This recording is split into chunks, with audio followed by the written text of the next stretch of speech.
Hi, and welcome to Class 5 of Science Fiction Filmmaking 101.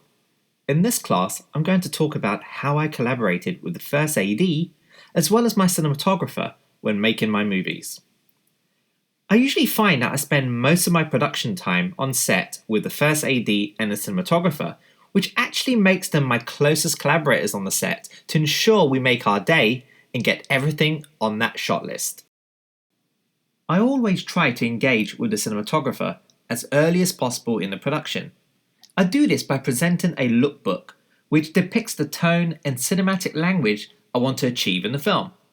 Now, this lookbook is a conversation point, merely to start discussing ideas which relate to tone, mood, composition, lighting, lenses, and so on. Therefore, it's a very creative discussion, and this lookbook serves as a good reference point to work from.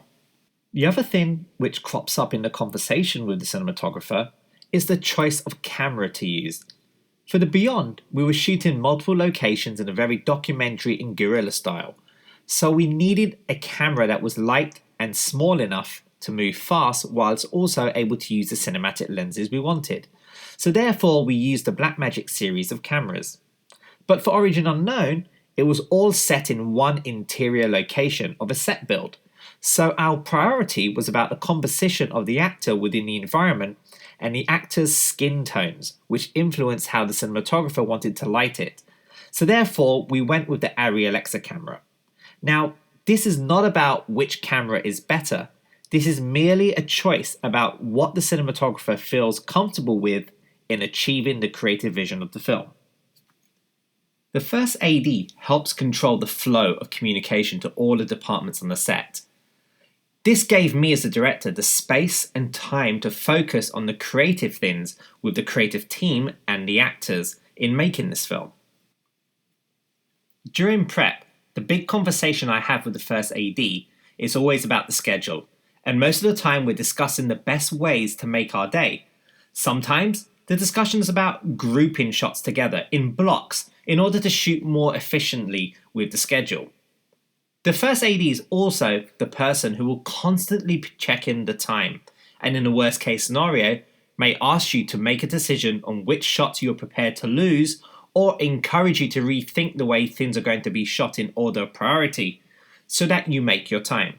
My advice to any director is to work with your first AD.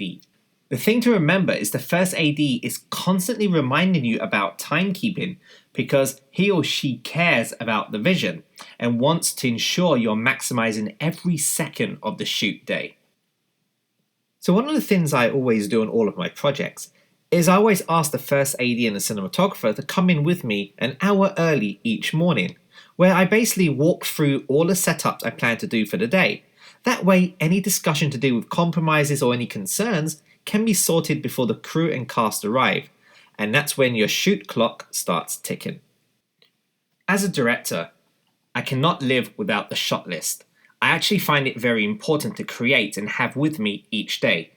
Not only is it a way for me to communicate to the first AD what shots I need, and for him to be able to plan and keep an eye on the setups, but also it's for the cinematographer and the camera team to know what shots I need to construct the scene editorially.